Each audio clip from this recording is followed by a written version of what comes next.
வணக்கம். உங்களுடன் உங்கள் எம்எல்ஏ நிகழ்ச்சிகளின் காணொளிகளை தற்போது பார்க்கலாம். இங்க யார் என்ன பண்ணாலும் நாங்க தான் ஜெயிப்போம்.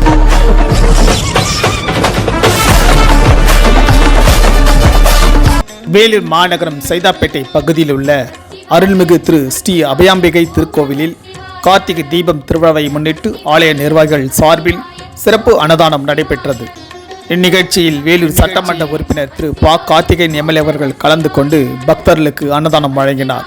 ஹர ஹர சிவனே அருணாச்சலனே அண்ணாமலையே போற்றி, சிவவும் நம சிவாய, சிவ சிவ. நிகழ்ச்சியில் சலவன்பேட்டை பகுதி கழக செயலாளர் திரு சுந்தர் விஜி, மாமன்ற உறுப்பினர் திரு சந்திரசேகர் உள்பட ஏராளமான ஆலய நிர்வாகிகள் பக்தர்கள் கலந்து கொண்டு இந்நிகழ்ச்சி சிறப்பித்தனர். ஹர ஹர சிவனே அருணாச்சலனே அண்ணாமலையே போற்றி, சிவவும் நம சிவாய, சிவ சிவ. ஹரனே சோணாச்சலனே அண்ணாமலையே போற்றி, ஹரவும் நம சிவாய.